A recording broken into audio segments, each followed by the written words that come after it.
आज की science class में हम जानेंगे अम्ल या क्षारक विलयन की प्रबलता, strength of acid and base solution, और हम सीखेंगे कि क्या है पीएच स्केल। ये एक बहुत इंपॉर्टेंट टॉपिक है आपके एग्जाम के पॉइंट ऑफ व्यू से, इसलिए क्लास के लास्ट तक बने रहें।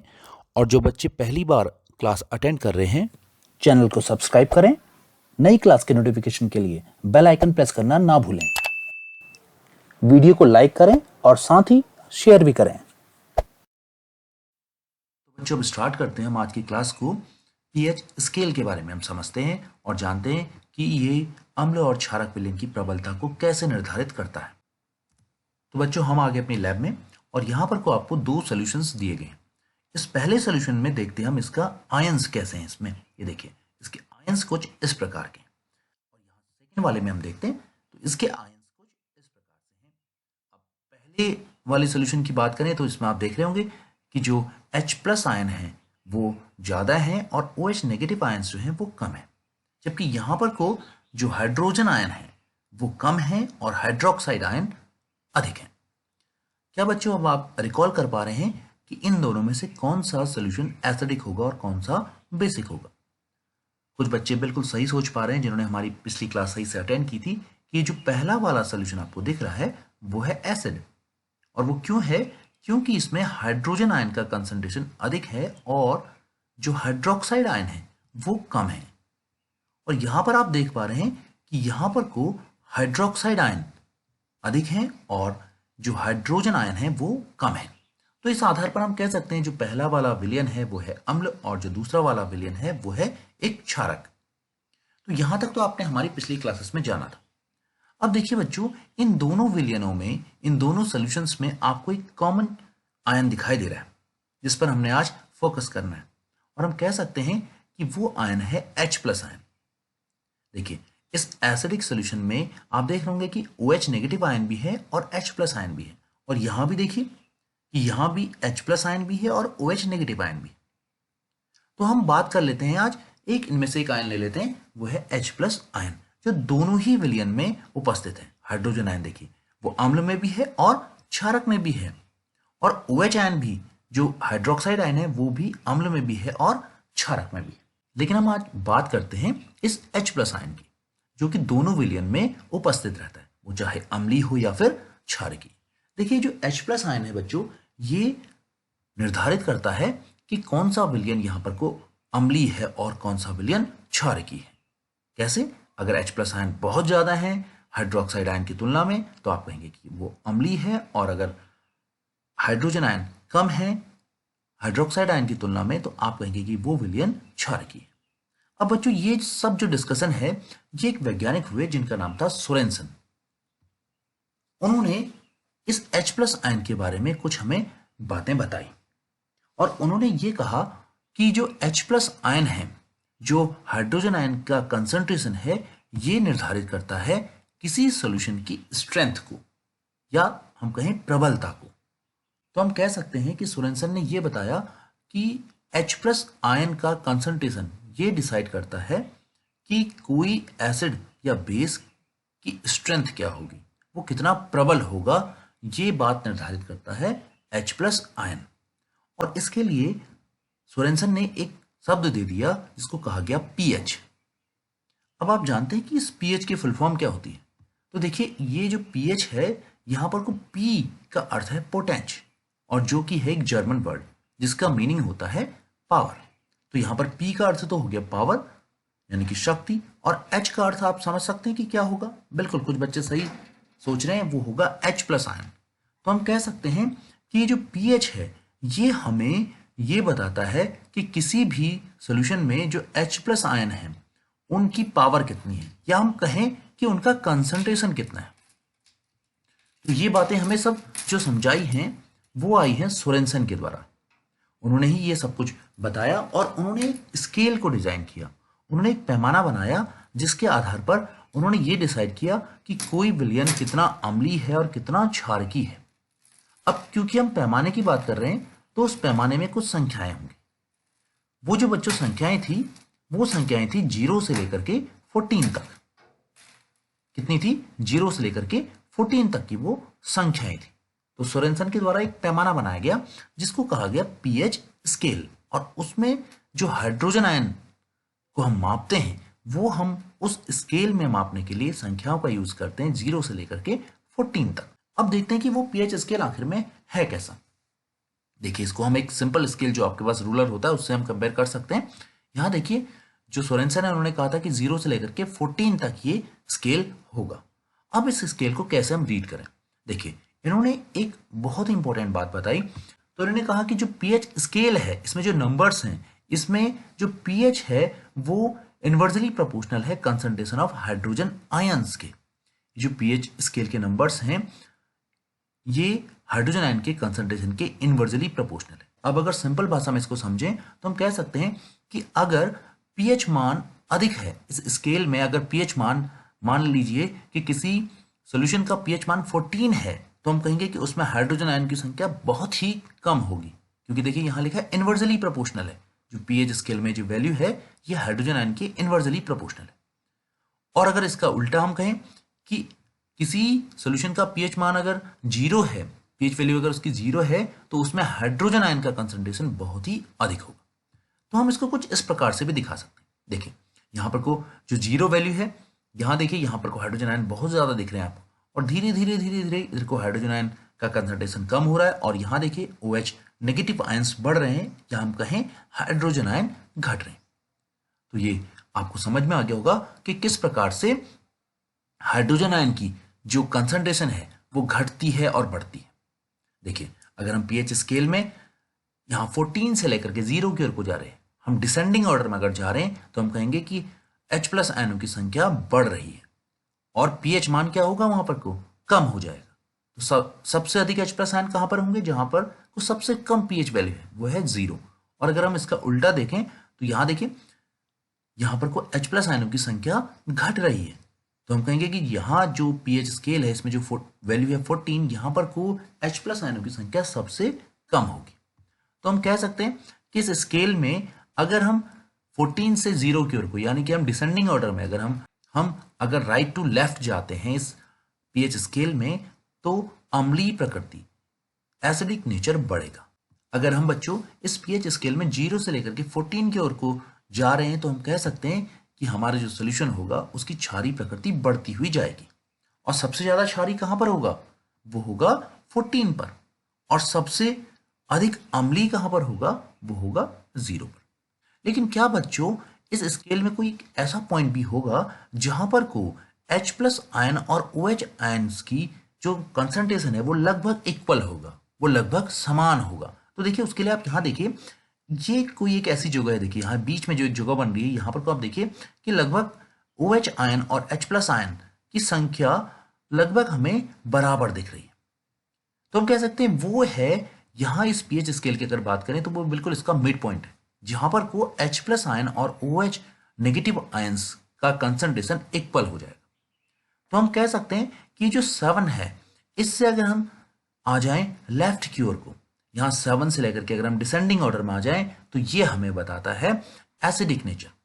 तो पीएच स्केल में बच्चों 7 से लेकर के 0 तक अगर कोई वैल्यू है तो वो हमें बताएगी अम्लीय प्रकृति के बारे में, और इस 7 से लेकर के 14 तक की अगर हम बात करें तो ये हमें पता चलेगा कि वो जो सोल्यूशन दिया गया है वो है बेसिक नेचर का। अब इस 7 का क्या, जहां पर को H+ और OH आयनों की संख्या लगभग बराबर थी, तो यहां पर अगर कोई वैल्यू आती है वो हमारा जो सोल्यूशन होगा वो होगा न्यूट्रल, यानी कि उदासीन, क्योंकि उसमें ना तो H+ आयन बहुत अधिक हैं और ना ही OH नेगेटिव आयन बहुत अधिक है, वो दोनों ही इक्वल हो चुके हैं। इसलिए उस सोल्यूशन की जो वैल्यू आई है वो आई है 7, और वो जो सोल्यूशन का नेचर होगा वो होगा न्यूट्रल, उदासीन होगा।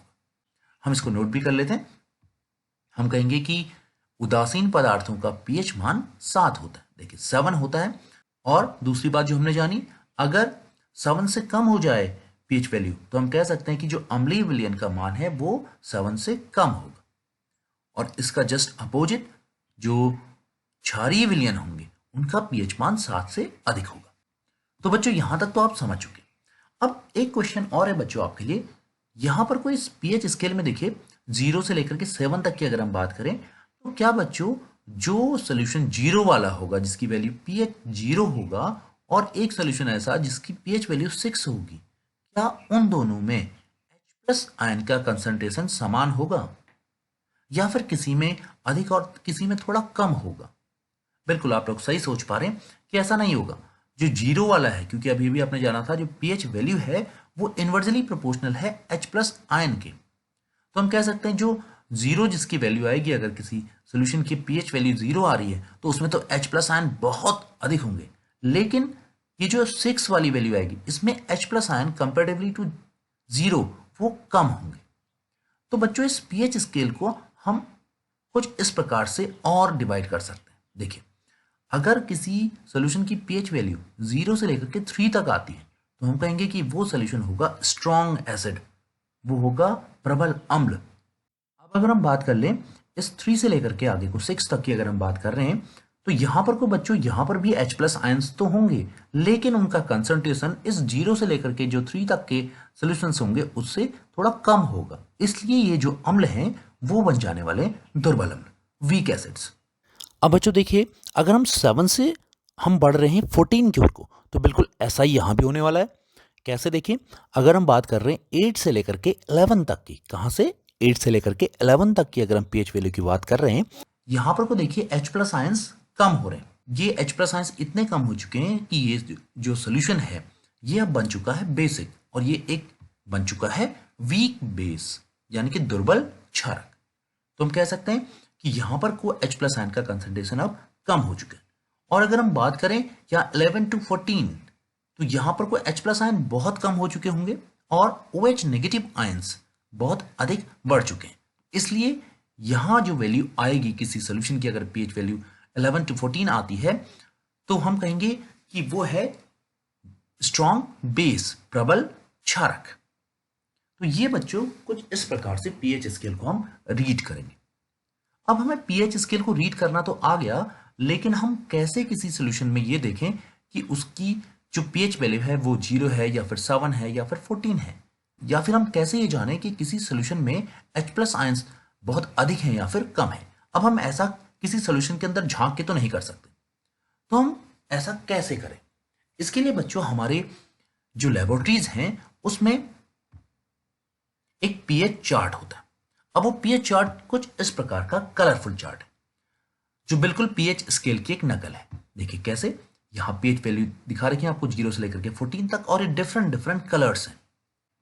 तो देखिए बच्चों, इस जो कलर चार्ट है, पीएच कलर चार्ट है, इसमें 0 से लेकर के 7 तक के कलर्स जो हैं वो हमें बता रहे हैं एसिडिक, और जो 7 है यानी कि ग्रीन कलर जो है ये है किसी सोल्यूशन के लिए न्यूट्रल, और अगर हम 7 से ऊपर को 14 को बढ़ रहे हैं तो ये जो कलर्स हैं ये हैं बेसिक। अब बच्चों हमने बात तो कर ली कलर्स की, तो ये कलर्स हमें आखिर में मिलेंगे कैसे? अगर आपको याद आ रहा है, याद कीजिए कि हमने कलर्स के बारे में भी कहीं कुछ पढ़ा है। कुछ बच्चे बिल्कुल सही सोच पा रहे हैं, हमने लिटमस पेपर्स के बारे में पढ़ा है। तो देखिए, आपने 2 लिटमस पेपर्स पढ़े हैं, रेड लिटमस पेपर और ब्लू लिटमस पेपर। और आप जानते हैं कि रेड लिटमस पेपर ऐसा लिटमस पेपर है, अगर हम इसको किसी बेसिक सोल्यूशन के साथ रखेंगे तो ये हो जाने वाला है ब्लू, और ब्लू लिटमस पेपर एक ऐसा लिटमस पेपर है अगर इसको एसिडिक सोल्यूशन के हम कांटेक्ट में रखते हैं तो ये हो जाने वाला है रेड। तो ये तो आप पहले से जानते हैं, तो इसमें भी देखिए आप रेड और ब्लू तो देख रहे हैं, लेकिन ये जो बीच के जो कलर्स हैं इनका क्या? तो हम कह सकते हैं कि ये जो लिटमस पेपर्स हैं हमारे पास, रेड लिटमस पेपर और ब्लू लिटमस पेपर, इससे हम ये तो जान सकते हैं कि कोई सोल्यूशन एसिडिक है या फिर बेसिक है, लेकिन हम ये नहीं जान सकते कि किसी सोल्यूशन का जो पीएच वैल्यू है वो 0 है, 1 है, 2 है या फिर 8, 9 या फिर 14 है, क्योंकि उसके लिए हमें एक ऐसा पेपर चाहिए, एक हमें ऐसा इंडिकेटर चाहिए जो ये सारे कलर्स अपेयर कर सके। तो बच्चों वो है एक इंडिकेटर जिसको हम कहते हैं यूनिवर्सल इंडिकेटर। अब ये बच्चों ये भी एक पेपर के फॉर्म में हमारे लेबोरेटरी में होता है। इस इंडिकेटर की जो एक स्पेशलिटी है बच्चों वो ये है कि ये अलग अलग सॉल्यूशंस में अलग अलग कलर्स अपेयर करता है। जो ये कलर्स यहाँ आपको इस पीएच कलर चार्ट में दिख रहे हैं, तो हम कह सकते हैं कि इस पीएच कलर चार्ट में जो कलर्स दिख रहे हैं ये H प्लस आयंस के कारण हैं। और ये जो यूनिवर्सल इंडिकेटर है, अगर हम इसे किसी सोल्यूशन में डालते हैं, किसी सोल्यूशन में डुबोते हैं, तो इसका भी कलर चेंज हो जाता है। और ये जो कलर चेंज होता है ये उस सोल्यूशन में H प्लस आयंस जो हैं उनकी कंसंट्रेशन पर डिपेंड करता है। तो देखिए कैसे ये काम करता है, इसके लिए हम फिर से अपनी लेबोरेटरी में चलते हैं। देखिए यहाँ पर को हमारे पास 3 सॉल्यूशंस हैं और हम पहले वाले सॉल्यूशन में डालते हैं इस यूनिवर्सल इंडिकेटर को। तो देखिए आप ध्यान दीजिए, इसका जो कलर है वो कुछ इस प्रकार से चेंज हो रहा है, दिख रहा होगा आपको चेंज होता हुआ। अब हम इस यूनिवर्सल इंडिकेटर को डालते हैं इस तीसरे वाले में। तो देखिए यहाँ भी कुछ इस प्रकार से कलर चेंज हो रहा है, ये देखिए आपको दिख रहा होगा यहाँ पर कलर चेंज होते हुए। और फिर हम लास्ट में ले लेते हैं इस जो यहाँ पर हमारे पास सेंटर में है एक सोल्यूशन, इसमें हम डाल के देखते हैं कि क्या हो रहा है। तो ये देखिए यहाँ पर को ये जो कलर है ये फिर से चेंज हो चुका है। अब इस जो पीएच कलर चार्ट है बच्चों, इसमें भी आपको कुछ इस प्रकार के कलर्स दिख रहे होंगे। तो हम देखते हैं कि ये जो कलर है ये किससे मैच कर रहा है। जो पहला वाला सोल्यूशन है इसमें जो यूनिवर्सल इंडिकेटर का कलर चेंज हुआ है, चलिए देखते हैं क्या हो रहा है। ये देखिए ये जो मैच कर रहा है इस कलर चार्ट में, जीरो वाली जो पीएच वैल्यू है उससे मैच कर रहा है। अब बात कर लेते हैं इस सेकंड वाले की। तो देखिए ये जो कलर है वो इस 7 वाले यानी कि न्यूट्रल पीएच वैल्यू को शो कर रहा है। और अगर हम बात करें इस कलर की तो ये शो कर रहा है 14 पीएच वैल्यू। तो अब आप देख पा रहे होंगे कि ये जो पहला वाला सोल्यूशन है ये एसिडिक है। और बच्चों कैसा एसिड है, स्ट्रॉन्ग या फिर वीक? बिल्कुल आप लोग सही सोच पा रहे हैं कि यह है एक स्ट्रॉन्ग एसिड। क्यों? क्योंकि इसकी पीएच वैल्यू बहुत कम आई है, यानी कि ये आई है 0, इसकी पीएच वैल्यू आई है 0। तो हम कह सकते हैं कि इसमें H+ आयन जो है वो बहुत ज़्यादा होंगे, इसलिए इसका कलर कुछ इस प्रकार का अपेयर हो। और अगर हम बात करें इस बीच वाले सोल्यूशन की, यहाँ पर जो सेंटर में रखा है सोल्यूशन, इसकी अगर हम बात करें तो ये है एक न्यूट्रल सोल्यूशन। क्यों? क्योंकि देखिए यूनिवर्सल जो इंडिकेटर है उसका कलर इसने कर दिया ग्रीन। और ऐसा क्यों किया होगा? क्योंकि यहाँ पर को इस सोल्यूशन में H+ और OH नेगेटिव आयंस बराबर हो। तो आप बता सकते हैं कि ये सोल्यूशन क्या होगा? ये बिल्कुल ये है वाटर, और हम कहेंगे कि यह है न्यूट्रल सोल्यूशन। और अगर हम इस बात करें इस तीसरे सोल्यूशन की, तो देखिए यहाँ पर जो हमने यूनिवर्सल इंडिकेटर रखा था उसने कलर चेंज कर लिया कुछ इस प्रकार का, जो कि मैच कर रहा है 14 वाले कलर से। तो आप कह सकते हैं कि यह है एक स्ट्रॉन्ग बेस, क्योंकि यहाँ पर को H+ आयनों का कंसंट्रेशन बहुत कम हो गया होगा और OH नेगेटिव आयंस बहुत अधिक होंगे, इसलिए इस यूनिवर्सल इंडिकेटर ने अपने कलर को चेंज करके कुछ इस प्रकार का बना लिया। तो बच्चों अब आप समझ चुके होंगे कि हम किस प्रकार से पीएच जो कलर चार्ट है उससे पीएच वैल्यू को फाइंड आउट करते हैं, और ये सब कुछ डिपेंड करता है H+ आयन के कंसंट्रेशन पर। तो देखते हैं कि आज आपने क्या सीखा। आज आपके लिए है क्विज। तो बच्चों ये है आपके लिए आज का पहला क्वेश्चन। 4 बिलियन आपको 4 सॉल्यूशंस दिए गए हैं ABCD, इनकी पीएच वैल्यू दी गई है 4, 7, 11 और 13। तो आपको ये बताना है कि इनमें से कौन सा जो सोल्यूशन है वो वीक बेस होगा, दुर्बल क्षारक होगा। तो आपके ऑप्शंस हैं कुछ इस प्रकार से, solution A, solution B, solution C या फिर सोल्यूशन D। सोचिए और इसका आंसर कीजिए। कई बच्चों ने दे दिया है इसका सही आंसर। देखिए इसका सही आंसर होगा सोल्यूशन C। क्यों होगा बच्चों? क्योंकि देखिए अगर सोल्यूशन ए की बात करें तो उसकी पीएच वैल्यू दी थी आपको 4, तो ये क्या हो जाएगा? ये तो एक एसिड होगा। सोल्यूशन बी की बात करें तो इसकी पीएच वैल्यू दी थी आपको 7, जो कि होगा उदासीन या न्यूट्रल सोल्यूशन। अब अगर बात करें हम सोल्यूशन सी की, तो देखिए इसकी पीएच वैल्यू थी 11, और आप जानते हैं कि ये होगा एक वीक बेस। और अगर हम बात कर रहे हैं डी की, जिसकी पीएच वैल्यू आपको दी है 13, तो ये क्या होगा बच्चों? ये होगा स्ट्रॉन्ग बेस। तो आपका सही ऑप्शन रहा होगा इसके लिए विलियन सी, सोल्यूशन सी। चले लेते हैं आज का सेकंड क्वेश्चन। तो सेकंड क्वेश्चन है आपके लिए, एक सोल्यूशन आपको दिया गया है जो कि यूनिवर्सल इंडिकेटर के कलर को कर देता है ग्रीन, हरा रंग में परिवर्तित हो जाता है। तो बताइए कि इसकी पीएच वैल्यू क्या होगी? आपके ऑप्शंस हैं pH 1, pH 4, pH 7 या फिर pH 30। देखिए ग्रीन कलर हो गया यूनिवर्सल इंडिकेटर, तो इसका सही ऑप्शन है 7। कई बच्चों ने इसका सही आंसर दिया है।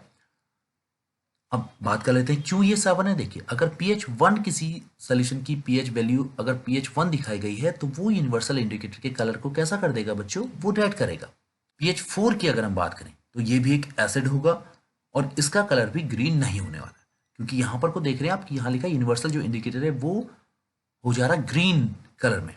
तो हम कहेंगे कि वो जो pH है वो होने वाला है यहाँ पर को 7, क्योंकि 7 है न्यूट्रल और न्यूट्रल का कलर आपने देखा था वो है ग्रीन। अब लेते हैं थर्ड क्वेश्चन। ये है कि शुद्ध दूध मिल्क का pH वैल्यू है 6, अगर इस दूध से दही बन जाता है तो उसका pH मान कितना होगा? आपके ऑप्शन हैं कुछ इस प्रकार से। पहला है 6 से कम 7 होगा, होगा, 7 से अधिक होगा या कोई परिवर्तन नहीं होगा। तो इसका सही ऑप्शन क्या होगा बच्चों? बिल्कुल कुछ बच्चे सही बता रहे हैं। इसका सही ऑप्शन होने वाला 6 से कम, 6 से कम इसकी पीएच वैल्यू होगी।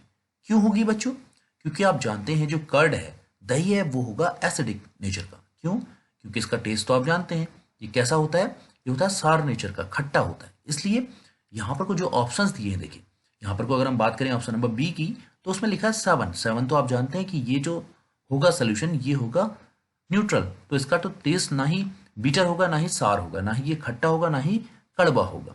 तो ये तो बिल्कुल पानी की तरह होगा। तो ये ऑप्शन तो इसके लिए सही नहीं होता।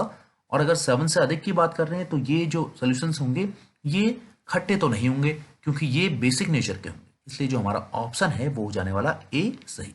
चलिए एक लास्ट क्वेश्चन लेते हैं आज के क्विज का। तो आपका लास्ट क्वेश्चन है, एक देखिए एक सोल्यूशन है जो रेड लिटमस पेपर को ब्लू कलर में चेंज कर देता है। तो इसका पीएच मान कितना होगा? आपके ऑप्शंस हैं pH 1, pH 4, pH 7 या फिर pH 12। तो सोचिए क्या इसका आंसर होगा। बिल्कुल कुछ बच्चों ने सही इसका आंसर दिया है। इसकी जो pH वैल्यू हो जाएगी वो होगी 12। क्यों होगी बच्चों? क्योंकि देखिए ब्लू अगर कर दे रहा है, लिटमस पेपर अगर चेंज हो जा रहा है ब्लू में, तो इसका मीनिंग हुआ कि वो जो सोल्यूशन है वो होगा बेसिक नेचर का। और यहाँ पर को आप pH देखिए 1, ये अगर ऐसा होता तो ये होता एसिडिक, और ये ब्लू रेड को ब्लू में चेंज नहीं कर पाता, कोई चेंज नहीं होता।